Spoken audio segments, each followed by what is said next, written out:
네, 이제 시편 7편의 말씀인데 시편 7편의 머릿말에 이렇게 적혀있죠.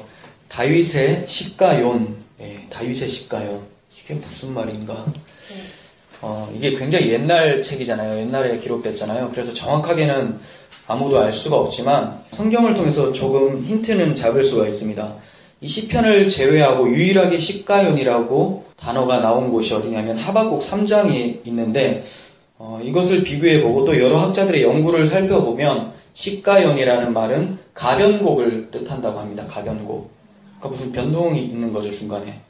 그래서 이 노래에는 위로와 기쁨이 가변적으로 또 교차적으로 나타나고 있습니다. 우리들의 인생이 이처럼 가변적인 모습이라는 것을 우리는 대할 수가 있죠.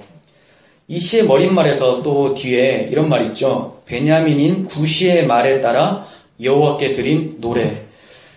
이것을 통해서 좀 지은 상황, 이 시가 지어진 상황에 대해서 알 수가 있는데 베냐민인 구시, 여기서 나오는 그 구시가 누군가에 대해서는 또 알 수가 없어요. 성경에 나오지가 않기 때문에 이 구시라는 사람은. 근데 아마도 이 구시라는 사람은 사울이 다윗에게 쫓겼었잖아요. 그때 사울에게 다윗을 모함했었던 사람으로 보여지고 있어요. 그래서 다윗이 사울의 왕위를 넘보고 있지 않았음에도 불구하고 아마도 당신의 왕위를 넘보고 있습니다라고 했었던 그런 사람으로 보여집니다. 사울 왕은 이 모함을 사실로 인정했을 거예요. 왜냐하면 사울 왕은 그렇지 않아도 그 다윗에 대해서 질투심을 느끼고 있었기 때문이죠. 이처럼 이 시는 모함받는 성도들의 노래라고 말할 수가 있습니다. 스펄전 목사님은 이 시에 대해서 이렇게 얘기를 합니다. 인생의 쓰라린 비극을 노래의 주제로 삼아 원수들을 대할 수 있다면 얼마나 복된 것인가. 이게 무슨 말이냐면 우리가 힘들고 괴로운 상황 속에서 그냥 단지 불평하는 것이 아니라 이러한 시편, 하나님께 기도, 찬송을 통해서 원수들을 대할 수 있다면 이것이 얼마나 복된 심령인가 이렇게 말을 하고 있어요. 그리고 마틴 루터도 다윗은 이 시를 지었다. 우리도 시를 짓고 노래를 부르며 우리 여호와께 영광을 돌리고 마귀를 대적하자 이렇게 얘기를 합니다. 그러니까 그냥 불평하고 하나님의 섭리에 대해서 믿지 못하고 그렇게 하지 말고 우리의 찬송 중에 오히려 하나님을 찬양하고 또 마귀에 대해서 깨어서 대적하자 이렇게 얘기를 하고 있는 거예요. 우리도 주께 기도하며 노래함으로써 우리의 모든 대적으로부터 승리를 경험할 수 있었으면 좋겠습니다. 이 시에 대해서 구조를 잠깐 말씀드리면 구조는 절대적인 건 아니에요. 그냥 제가 읽으면서 이렇게 보면 좀 더 쉽게 볼 수 있겠다 해서 나눈 거고 여러분이 다르게 나눌 수도 있거든요. 한번 보겠습니다. 1절에서 5절 억울함을 호소하는 내용이 나와요. 억울함을 호소. 그리고 6절에서 9절 심판은 주님께 있습니다. 이런 고백이 있습니다. 그리고 10절에서 17절 의로우신 하나님을 찬양하는 내용이 담겨 있습니다. 억울함을 호소했는데 그렇지만 심판은 하나님께 있다는 것을 얘기하고 의로우신 하나님에 대해서 나중에 찬양하는 모습. 그러니까 처음에는 억울함으로 시작했지만 뒤에는 찬양으로 끝나게 되죠. 이게 바로 성도들의 인생이고 인생 속에서 끊임없이 반복되는 모습이라고 볼 수가 있는 거죠. 여러분들께서 계속해서 다윗의 시를 공부하고 있지만 다윗의 시는 대체로 이런 식으로 시작이 되죠. 굉장히 비극적인 고통스러운 상황 가운데서 마지막은 하나님 때문에 웃는다라는 그런 내용을 담고 있는 거죠. 이 시도 그렇습니다. 그래서 1절을 보시면 여호와 내 하나님이여 내가 주께 피하오니 나를 쫓아오는 모든 사람들에게서 나를 구원해내소서 이렇게 얘기를 하고 있습니다. 7편도 다윗의 시인데 다윗이 자신의 대적으로 인해서 쫓기고 있는 것을 금방 알 수가 있어요. 그런데 쫓길 때 누구를 지금 찾고 있습니까? 하나님에 대해서 찾고 있죠. 내가 주께 피합니다. 이렇게 얘기를 하고 있어요. 이게 굉장히 바람직하고 맞는 말 같지만 여기에 누가 토를 달까요? 당연한 거 아닙니까? 성도라면. 그런데 성도라면 당연한데 우리들의 삶 속에서는 어떤 피할 일이 생겼을 때 하나님께 바로 피하는 사람들은 잘 없다는 거예요. 대부분 내가 지금 재정이 얼마나 남아있나 통장을 확인하게 되거나 부모님을 찾아가게 되거나 친구, 애인, 와이프 어떻게든 세속적 관계에서 의지할 곳을 찾고 도저히 안 되면 에라이 모르겠다 하나님이라도 믿어보자 이런 식으로 많이 간다는 거죠. 근데 순서가 바뀌었다는 거예요. 다윗은 분명히 자기 주변에도 힘센 장수들이 있었어요. 근데 그들을 믿은 것이 아니라 하나님께 달려나가고 있는 거죠. 다윗은 지금 주님께 피하고 있습니다. 우리가 주님께 피한다라고 하니까 어떤 단어가 생각납니까? 피하다. 피하다. 뭐 여러 가지 생각나겠죠? 요새, 반석, 방패. 그렇지만 여기는 등장하지 않지만 우리는 도피성을 떠올릴 수가 있어요. 도피성. 그러니까 도피성은 뭐 하는 곳이냐면 부지 중에 알지 못하는 중에 사람을 죽였을 때 고의로 죽인 게 아니잖아요. 그래서 이 사람들이 이제 그 주변 사람들이 해코지하러 오려고 할 때 도망가는 곳이에요. 도망가서 도피성이라는 곳에 딱 도착을 하면 그때부터는 이 사람들이 이 사람을 죽일 수가 없어요. 근데 그 도피성으로 피하는 과정 가운데 잡히면 어떻게 될까요? 죽는 거예요. 죽는 거. 네. 이 도피성. 그러니까 지금 다윗이 하나님을 찾는 모습이 구약시대에 자기를 죽이려고 오는 사람들을 피해 도피성으로 달려가는 모습과도 비슷하게 보여진다는 겁니다. 이 말은 우리가 하나님을 찾을 때 어떻게 찾아야 되는지를 말씀하고 있는 거죠. 여러분 어떻게 찾을까요? 굉장히 힘들어서 피해야 되는데 하나님이나 한번 믿어볼까? 이런 식으로 피하는 것이 아니라 도피성 어떻게 된다고요? 잡히면 죽는 거죠. 끝장난다라는 긴박한, 임박한 환란, 그것이 바로 내 앞에 있다는 것을 기억하고 하나님께 하나님만 바라고 달려가게 된다는 거예요. 그래서 다윗이 2절에서 이렇게 얘기를 합니다. 건져낼 자가 없으면 그들이 사자같이 나를 찢고 뜯을까 합니다. 이상하지 않습니까? 다윗은 굉장한 능력의 소유자였어요. 알잖아요. 골리앗과도 싸울 때 당당하게 나갔었어요. 사자같이 나를 찢을까? 아니요. 사자나 이리가 자기 양을 죽이려고 할 때 가서 그들을 다 무찔렀던 사람이었어요.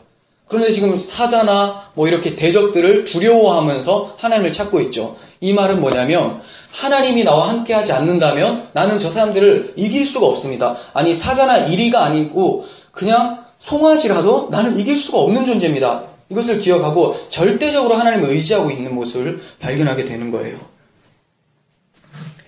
그러면서 다윗은 자신이 잘못해서 쫓기는 것은 아니라고 하나님께 말씀을 드리고 있어요. 3절에서 5절 보겠습니다. 여호와 내 하나님이여 내가 이런 일을 행하였거나 내 손에 죄악이 있거나 화친한 자를 악으로 갚았거나 내 대적에게서 까닭없이 빼앗았거든 원수가 나의 영혼을 쫓아잡아 내 생명을 땅에 짓밟게 하고 내 영광을 먼지 속에 살게 하소서 이렇게 얘기합니다. 자기는 특별하게 잘못한 게 없다고 얘기를 하는 거예요. 그런데 왜 이렇게 환난을 당할까요? 이렇게 하나님께 나아가서 호소하고 또 하나님께 구원을 간구하는 내용인 거죠. 다윗의 이런 상황을 성경에서 찾는다면 앞서 제가 말씀드린 것처럼 사울 왕에게서 쫓겼었던 다윗의 모습으로 짐작을 할 수가 있습니다. 사울 왕은 수차례 다윗을 죽이려고 계획을 짰었어요. 그런데 반대로 다윗에게 사울을 죽일 기회가 몇 번 주어졌었어요.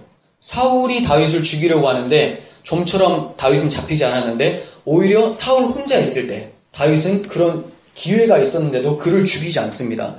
그러면서 하는 말이 어떻게 하나님께서 기름 부어 세우신 왕을 내가 대적하리요 이렇게 하면서 죽이지 않고 다만 사울 왕의 겉옷자락을 살짝 베거나 머리맡에 있었던 물병이나 창 같은 거를 가져와서 자기가 당신을 죽일 수 있었음에도 불구하고 죽이지 않는 자, 무고죄를 지금 뒤집어 쓰고 있는 사람이다. 이렇게 억울함을 사울 왕한테 보여주곤 했었어요. 이렇게 다윗은 죄 없이 무고함으로 쫓기는 신세가 되어 있었던 거예요. 우리 성도님들도 죄 없이 뭔가 어려운 일을 당할 때가 있지 않습니까? 물론 우리는 태생부터가 하나님을 대적하는 것으로 시작이 되죠. 근데 그것을 떠나서 예수를 믿고 있는데 크게 우리가 생각할 때는 엄청난 잘못을 한 것 같지 않은데 어려움들이 찾아올 때가 있어요. 그럴 때 다윗은 분명히 하나님 앞에 원망을 할 수도 있고 하나님 도대체 왜 이럽니까? 이런 상황 바꾸어 주셔야 되지 않습니까? 라고 불평할 수도 있었지만 다윗은 오히려 그냥 하나님이 나의 피난처입니다 하고 하나님께 피합니다. 그리고 자기가 대적할 힘이 있었음에도 불구하고 사울을 죽일 수 있었음에도 불구하고 그 권한을 어디로 넘깁니까? 하나님께로 넘기고 있어요. 우리도 어떠한 어려움이 찾아오고 그럴 때 우리 힘으로 내가 그것을 복수해줘야 되겠다. 누가 뭐 사기를 치거나 이러면 교묘하게 해서 우리를 억울하게 만들 수 있지만 하나님께 먼저 피해야 된다는 것을 우리는 배울 수가 있습니다. 다윗은 그래서 하나님을 먼저 찾습니다. 답답하고 억울한 다윗은 6절에서 여호와여 진노로 일어나사 내 대적들의 노를 막으시며 나를 위하여 깨소서 주께서 심판을 명령하셨나이다. 이렇게 말을 합니다. 이상한 말이 나왔는데 주께서 심판을 명령하셨나이다. 이렇게 말을 하고 있습니다. 이 말 뜻은 대적을 막아달라고 하는 지금 다윗의 호소가 자기 개인적으로 지금 힘드니까 하나님 저 사람 좀 죽여주세요 이렇게 말하는 것이 아니라 하나님은 의로운 하나님이시지 않습니까? 악인을 심판한다고 하지 않으셨습니까? 저들이 지금 악한 일을 하오니 하나님 말씀에 근거해서 내가 호소를 합니다 라고 하는 그런 뜻이에요. 하나님께서 말씀하셨지 않습니까? 명령하셨지 않습니까? 주님께서 저들을 막아주십시오. 이렇게 하나님의 속성 그리고 하나님의 약속에 근거해서 호소를 하고 있는 것으로 볼 수가 있어요.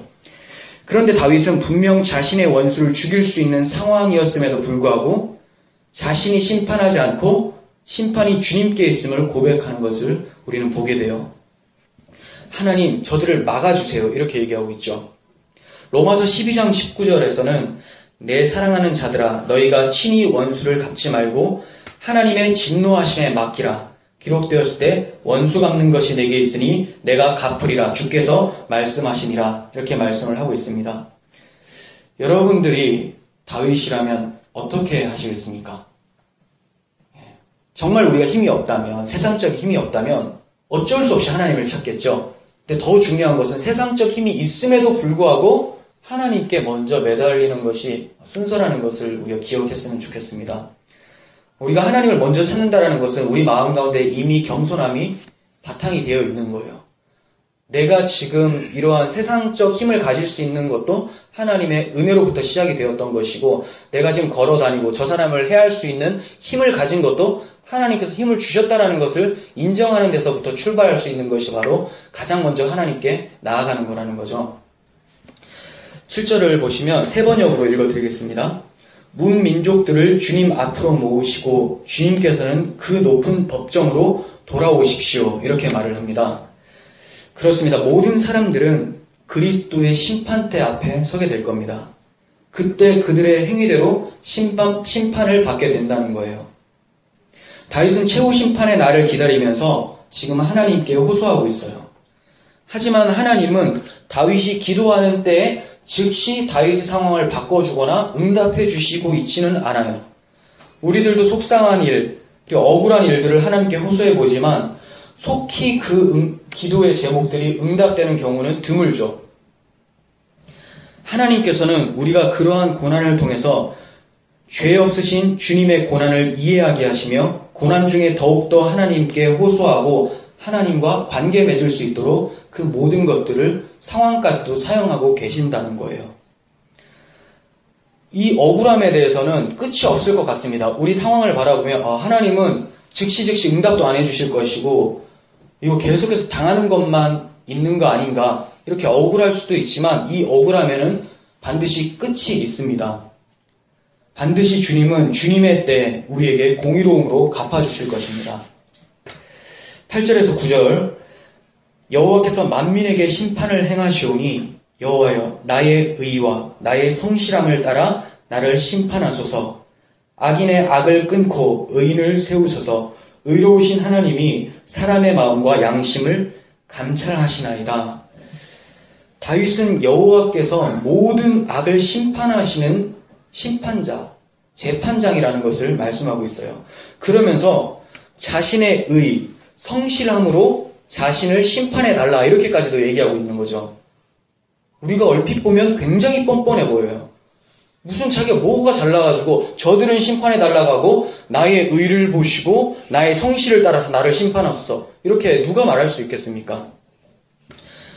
여기서 다윗이 나의 의라고 했을 때 이 의는 ጼ데크라고 공의로움을 얘기하는 거고 성실함이라는 단어는 톰이라는 단어인데 완전함을 얘기해요.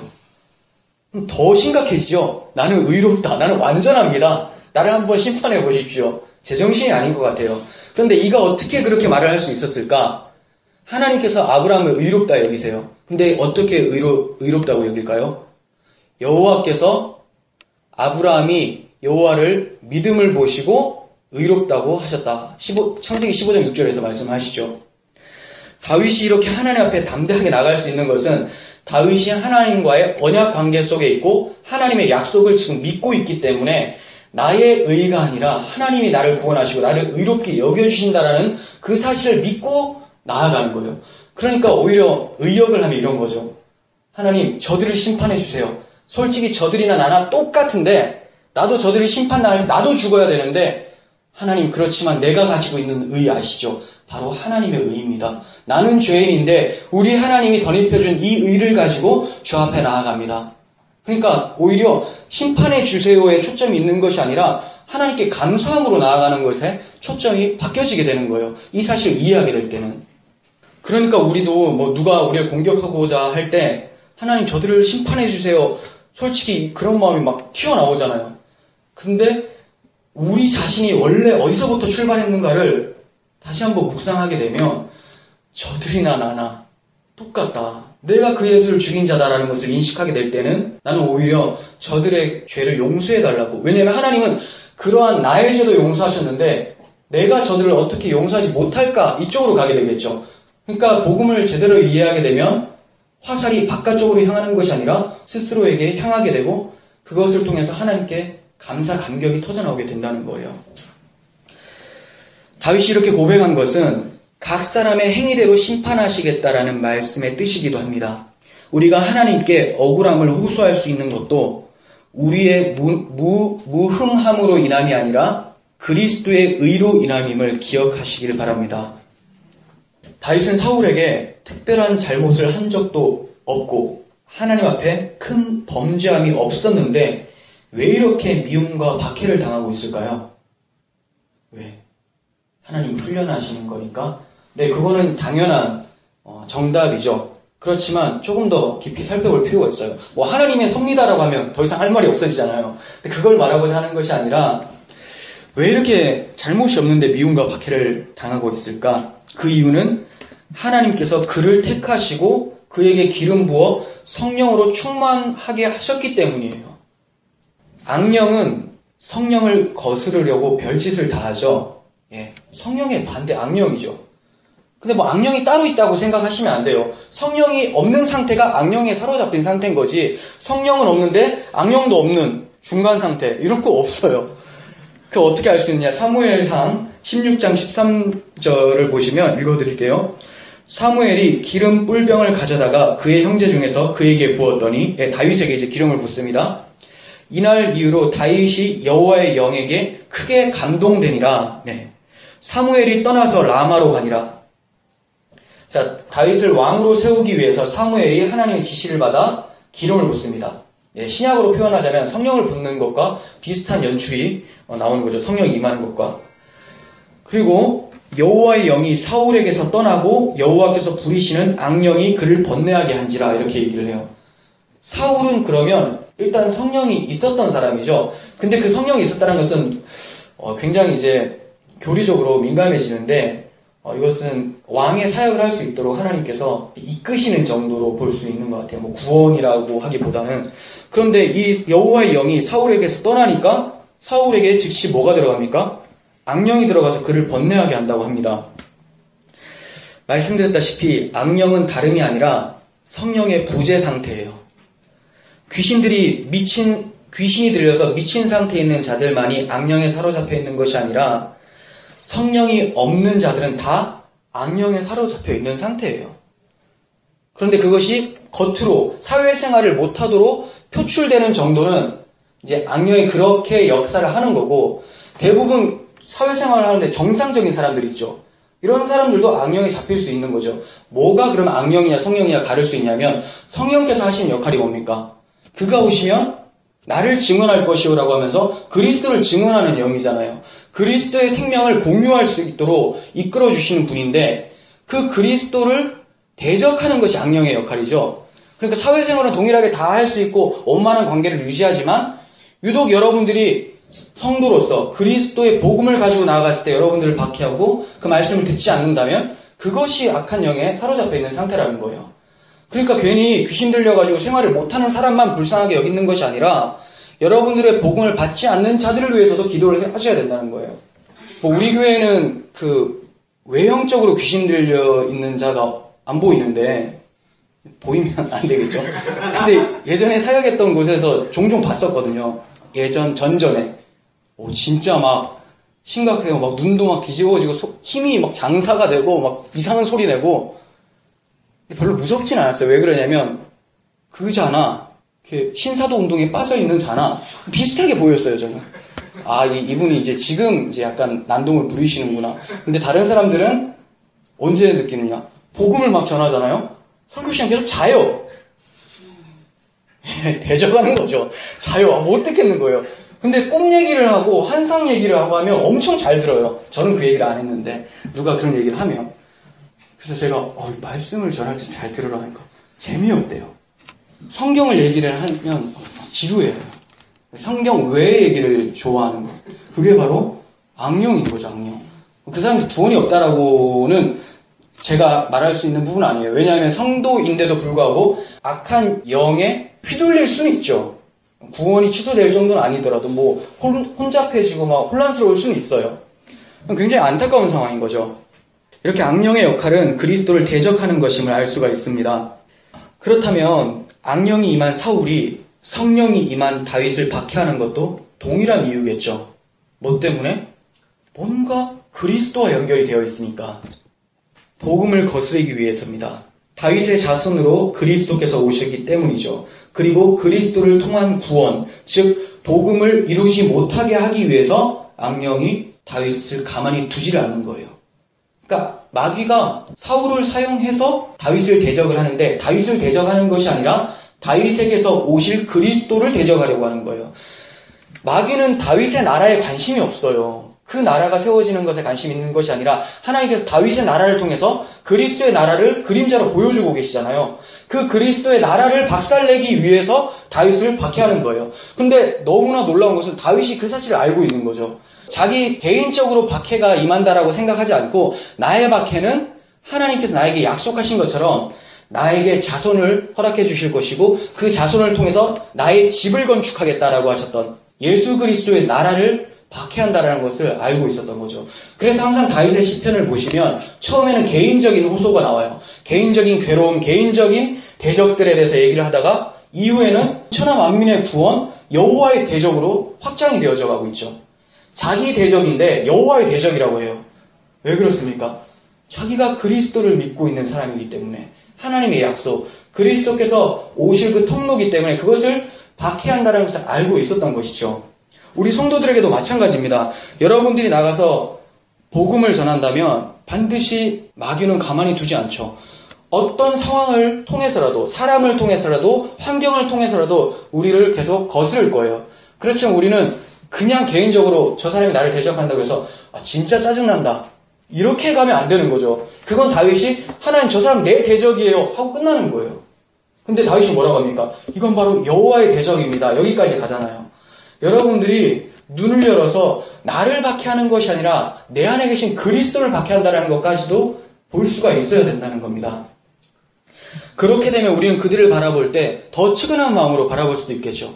단지 나를 박해한다라고 생각하면 억울하지만 그리스도를 박해한다고 생각했을 때는 내가 그 그리스도를 박해해야 했던 자였는데 이게 금방 떠오를 거 아니에요. 이거 안 떠오르면 안 돼요. 그리스도를 박해하다니 이렇게 가면 또 안 돼요. 그거는 본인과 그리스도의 관계를 지금 간과하는 거죠. 저 사람이 내가 예전에 했었던 그 행동을 하고 있구나. 그리고 여러분들이 그리스도를 믿지 않았을 때 그 고통스러움, 그 마음 가운데 평안이 없었던 것을 이 사람은 지금 평안하다고 생각하고 있는 거죠. 똑같은 상태인데. 그것을 측은하게 여기면서 긍휼한 마음으로 복음을 전할 수 있어야 된다는 거예요. 그럴 때 그 사람들이 뺨을 때릴 때에도 우리가 반대 뺨을 때리지 않고 맞아줄 수 있게 되는 것이죠. 보통 한 대 맞으면 두 대로 갚아주려고 하는 습성들이 있잖아요. 힘 다 세고 운동도 하신 분들도 있고 굉장히 긍정하시는데 그렇게 하시면 안 돼요. 맞았으면 쉽지 않지만 저도 장담은 못합니다. 맞았는데 그 생각이 나기 전에 손이 먼저 올라갈 수도 있잖아요. 그런데 늘 우리가 주님의 십자가를 묵상하고 하나님 앞에 서 있다고 생각한다면 그 사람에 대해서 먼저 사랑의 마음이 나타나겠죠. 이제 10절부터 17절에 대한 내용을 좀 보게 될 텐데 이렇게 다윗은 자신의 상황을 하나님께 말씀드린 후에 나의 방패는 마음이 정직한 자를 구원하시는 하나님께 있도다 이렇게 선포를 합니다. 네, 비슷하죠. 1절에서 내가 죽게 피합니다 라고 했던 것과 마찬가지예요. 방패로 피하는 거죠. 도피성과 같은 역할을 지금 방패가 하고 있습니다. 하나님께서는 아브라함에게도 나는 너의 방패고 너의 지극히 큰 상급이다 이렇게 말씀하셨어요. 방패라고 지금 고백하는 이유가 뭐냐면 방패는 왜 들어요? 그냥 막으려고. 그렇다면 방패를 들었다고 해서 공격이 없어지는 건 아니라는 거예요. 하나님이 여러분들의 방패가 되신다는 말은 마귀는 여전히 여러분들을 공격하고 있는 거예요. 이게 없어지진 않아요. 근데 방패로 막았다는 것은 적은 공격하지만 그 적에게 상처는 입지 않는다는 거죠. 영향은 받지 않는다는 말이에요. 그러니까 우리 삶 속에서 하나님이 아무 공격을 안 받도록 도와주세요라고 하는 것이 아니라 공격을 당할 때에도 깨어 있어서 영원히 우리가 상처를 입지 않을 수 있도록 주님께서 나의 방패가 되어주세요. 이렇게 기도하게 되는 것이죠. 우리는 주님 날아갈 때까지 박해를 당할 거예요. 그렇지만 여러분들은 주 안에서 안전합니다. 찬양의 노래와 가사말과 같죠. 네, 우리는 주 안에서 안전하다는 것을 말하고 있어요. 다윗은 한 걸음 더 나아가서 이렇게 고백을 합니다. 11절 하나님은 의로우신 재판장이시며 매일 분노하시는 하나님이십니다. 네, 많은 성도님들은 하나님이 재판장이시라는 것은 알고 계시는데 매일 분노하시는 분이라는 것은 잘 알지 못해요. 매일 분노하시는 분이라는 것은 좀 이상하잖아요. 이렇게만 딱 들으면 하나님이 여기 카카오톡에 그 오리 있잖아요. 앵그리 오리. 그런 것처럼 매일 분노한다. 그렇게 생각할 수가 있겠지만 그런 내용이 아니죠. 왜 하나님께서 분노하신다고 합니까? 하나님은 악에 대해서 매일매일 아니 매 순간 분노하고 계신다는 거예요. 그런데 우리가 왜 매일 분노하시는 하나님을 알지 못하느냐? 우리가 깨어있지 못하기 때문이죠. 하나님에 대해서 인식이 별로 없어요. 그냥 성경 읽다 보면 하나님께서 악을 싫어하시는구나 이렇게 인식은 하지만 우리가 매일 분노하시는 하나님이라는 것은 인식을 왜 못합니까? 하나님 앞에서 매일 신전신앙, 호람대오의 삶을 살아가지 못하고 있기 때문이죠. 우리가 매일 깨어있다면 하나님은 악을 싫어한다는 것을 매번 발견하게 되겠죠. 그 말은 우리를 공격하는 마귀의 권세를 하나님이 그냥 넉넉히 가만히 바라보시는 것이 아니라 그리고 아무 관심 없이 바라보시는 것이 아니라 매일매일 분노하고 계시고 하나님의 때에 심판하실 것을 기다리고 계시다는 것을 우리는 알 수가 있어요. 그럴 때 우리는 소망이 넘칠 수가 있죠. 근데 여기서 그치는 것이 아니라 하나님께서 매일 분노하신다라고 했을 때 그렇다면 내 안에서 그리스도를 대적하는 이런 마음들은 날마다 생겨나는데 하나님이 이것에 대해서도 매일 분노하신다라는 것을 바라볼 때 우리는 우리 신앙을 다시 한번 점검할 수가 있겠죠. 하나님이 다른 사람들, 이런 나를 괴롭히는 사람들에서 분노하기 전에 먼저 나에 대해서 가장 탐탁지 않게 여기시겠구나. 그렇지만 내가 아버지라고 부를 수 있는 이유는 당신의 아들이 십자가에서 죽으셔서 나를 구원하신 그 십자가 복음 때문이구나. 그 사람 때문에 더 낮아지고 더 겸손해지고 하나님 앞에 최선을 다해서 살아가고자 하는 마음이 당연히 생기는 거죠. 짐이 아니라 하나님께 면목 없이 감격함으로 나타나는 열매인 거죠. 이런 것들 우리가 하나님 앞에 살아가면서 늘 깨어있지 못하면 하나님이 매일 분노하신다라는 것을 잊고 지낼 때가 많아요. 그렇게 되면 우리의 삶은 망가질 수밖에 없습니다. 여러분, 우리들이 매일 분노하시는 하나님 앞에 서 있다고 생각하신다면 우리의 삶이 지금과 똑같을까요? 한번 생각해 보세요. 그렇지 않겠죠. 근데 우리가 계속 깨어있지 못해서 그래요. 간과하고 나는 괜찮아. 나는 이제 구원받은 사람이니까 마음대로 살아도 돼. 그게 구원받지 않은 증거라고 말씀을 드렸었죠. 시편 94편 9절에서는 귀를 지으시니가 듣지 아니하시랴 눈을 만드시니가 보지 아니하시랴 이렇게 말씀하고 있어요. 계시록에 봐도 눈이 불꽃처럼 빛나시는 주님에 대해서 나타나죠. 교회를 끊임없이 지키시는 주님과 동시에 교회를 대적하고 교회 안에 악한 일들이 일어나는 것 또한 주님께서 통찰력 있게 감찰하신다라는 말씀도 포함이 되고 있는 거예요. 주님은 지금 우리와 동행하시며 우리를 보호하신과 동시에 우리의 모든 것들도 바라보고 계신다는 사실을 기억했으면 좋겠습니다.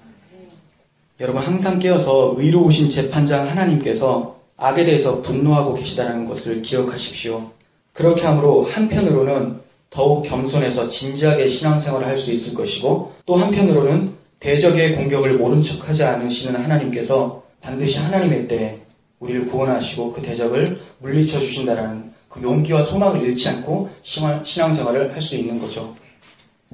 이렇게 의로우신 하나님, 매일 분노하시는 하나님이심을 선포한 다윗은 그 하나님 앞에서 회개하라고 말하고 있습니다. 12절, 사람이 회개하지 아니하면 그가 그의 칼을 가시며 그의 활을 이미 당겨 예비하셨도다. 그리고 그 이어서 죽일 도구를 또한 예비하시며 그가 만든 화살은 불화살 들이로다. 회개치 아니하면 활 시위가 당겨진 것처럼 심판이 임박하다는 것을 말하고 있어요. 그리고 계속해서 14절, 15절, 16절 보겠습니다. 세 번역으로 읽어드릴게요. 별 차이는 없지만 이게 조금 더 쉬워서. 악인은 악을 잉태하여 재앙과 거짓을 낳는구나. 함정을 깊이 파지만 그가 만든 구덩이에 그가 빠진다. 남에게 준 고통이 그에게로 돌아가고 남에게 휘두른 폭력도 그의 정수리로 돌아간다. 이게 무슨 말이냐면 회개치 않으면 하나님이 심판하신다. 그 심판은 바로 코앞에 있다 얘기하면서 심판이 다른 심판이 아니라는 거예요. 그가 뱉은 것으로 심판하시겠다는 거예요. 쉽게 말해서 가만히 들어온 거짓 교사, 이단자가 와서 말씀으로 꿰어요. 그러면 그는 말씀으로 심판을 받게 되는 것이죠. 그가 한 행동대로 하나님께서는 갚아주신다는 거 하는 거예요. 각 사람의 행위대로 갚으신다는 거죠. 그러면 우리 행위는 어떨까요? 우리 행위도 하나님 앞에서 온전치 못하죠. 그렇지만 우리 행위는 그리스도를 믿음으로 그리스도께서 우리의 죄악된 행위를 십자가에 가지시고 죽으셨고 우리는 그 그리스도의 의로운 행위가 나의 행위가 돼서 그 심판을 면하게 되는 거죠. 악인들은 결국 자신들의 행함으로 인해서 파멸하게 될 것이고 죄인인데 의인이라고 불려지는 성도들은 그리스도의 행위로 인해서 구원을 얻게 될 것입니다. 대적에게 쫓겨서 주님께로 피하면서 시작된 7편은 내가 여호와께 그의 의를 따라 감사하며 지존하신 여호와의 이름을 찬양하리로다 하고 감사와 찬양으로 마치고 있어요. 시작은 굉장히 비극적이고 절망적인 상황이었는데 끝은 항상 해피엔딩으로 마치고 있는 거죠. 왜 그렇습니까? 왜 해피합니까? 그 가운데 하나님이 있기 때문에 그렇습니다. 무엇에 대한 감사와 찬양입니까? 다윗이 지금 찬양하고 감사하고 있는데 왜 찬양합니까?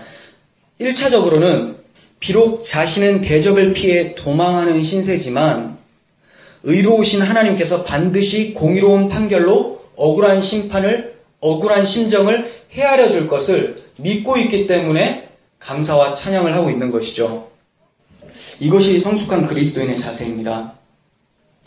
하나님은 뭔가 특별하게 우리에게 보여주시지 않았음에도 불구하고 하나님의 약속, 하나님의 속성을 믿고 하나님께서는 반드시 신실하신 하나님께서는 당신의 약속을 지켜주신다는 것을 믿고 아직 일어나지 않은 상황에서도 감사와 찬양을 하고 있는 것이죠. 그런데 궁극적으로 다윗이 감사와 찬양을 하고 있는 것은 다시 한번 말씀드리지만 자신도 멸해져야 하는 죄인인데 하나님께서 하나님이 주신 의, 하나님의 의로 인해 칭의로 인해 심판을 면하게 되었다라는 은혜에 대해서 감사하는 것이 강조점이에요. 이해가 가십니까? 단지 내 대적을 멸하실 것입니다라는 그것에 끝나는 것이 아니라 그건 표면적인 거고 더 큰 것은 하나님께서는 내가 지금 멸망당해야 되는데 하나님의 의가 나에게 왔기 때문에 칭의가 부어졌기 때문에 의롭다고 칭함을 받았기 때문에 그 은혜에 대해서 감사하고 있는 거예요. 그래서 여호와께 그의 의를 따라 감사한다라는 말은 하나님의 의가 나를 죽이지 않고 오히려 나를 구원하는 의가 되었구나. 여러분, 하나님의 의라고 하고 하나님의 공의라고 하니까 왠지 심판 같잖아요. 네, 맞습니다. 그 하나님의 공의가 죄인에게 곧바로 떨어질 때는 심판이 되죠. 근데 하나님의 공의가 그리스도라는 방패를 힘입고 떨어질 때는 구원이 된다는 거예요. 왜냐하면 이미 그리스도께서 죽으셨기 때문에 이제 하나님의 의는 내 마음 가운데 심겨지는 거죠. 마치 출애굽할 때 10번째 재앙하고 같습니다. 장자들이 다 죽죠. 하나님의 공의로 하나님이 그들 가운데 죄인 가운데 쳐들어갈 때는 다 죽게 돼요. 근데 죽지 않은 부류들이 있었어요. 그 부류들은 누굽니까? 문설주의 어린 양의 피를 바른 자들인 거죠. 하나님의 공의는 바로 맞닥뜨리면 다 죽게 됩니다. 하지만 그리스도께서 그 공의로운 심판을 가져가시고 당신의 의를 입혀주셨기 때문에 이제 그 하나님의 의는 우리를 살리는 의가 된 것이죠. 정리하겠습니다. 다윗이 성령과 함께 하심으로 고난받았던 것처럼 살면서 그리스도인이기 때문에 고난받을 수 있습니다. 공중의 권세 잡은 자 마귀는 성령을 대적합니다. 하지만 다윗이 여호와께 심판이 있다고 하면서 사울을 심판하지 않았던 것처럼 우리 성도들도 오직 하나님께 심판을 맡기고 하나님의 일하심을 기대해야 할 것입니다. 그리고 하나님께서 그리스도를 대적하는 자들에게 매일 분노하고 계시는 것을 기억하십시오. 그런데 그 대적하는 자들 중에 가장 괴수였던 나에게 그 분노를 바라지 않으시고 당신의 아들에게 바라셨다는 이 복음의 은혜를 기억하시길 바랍니다. 매일 분노하시는 주님이시기에 우리는 칭의로 인해서 매일 감사할 수 있는 거예요. 주님이 매일 분노하시는 주님이기 때문에 우리는 칭의로 인해서 이 분노가 나에게 넘어갔다는 사실에 매일 감사할 수 있는 자들이라는 말이에요. 매일의 감사를 허락하신 하나님께 영광과 찬송을 올려드립니다. 기도하겠습니다. 하나님 아버지, 우리를 대적하는 자들이 있습니다. 하지만 우리를 대적하기 전에 그리스도를 대적한다는 사실을 기억하게 하시고 그들을 원망하는 것이 아니라 그 전에 내가 그리스도를 대적했던 자였다는 것을 기억하게 하셔서 그들을 사랑하는 마음으로 주님께 구하게 하시고 그들에게 복음을 전하게 하시고 그들이 우리의 복음을 가리고 거스를지라도 끊임없이 그리스도께서 십자가에서 죽을 때까지 우리를 품으신 것처럼 그들을 사랑해낼 수 있는 복음의 능력을 우리 가운데 허락하여 주옵소서. 하나님께서 악을 싫어하시고 매일 분노하시고 심판하시는 하나님이시기에 우리가 더욱더 긴장하게 되지만 그 분노가 그리스도로 인하여서 넘어갔다는 그 사실에 긴장이 아닌 오히려 감사와 감격이 터져나올 수 있게 해주신 하나님 너무 감사합니다. 날마다 주 앞에 깨어 있어서 우리 삶을 돌아보게 하시고 복음에 이끄는 경건이 우리 삶 속에서 나타날 수 있도록 도와주옵소서. 예수님의 이름으로 기도합니다. 아멘.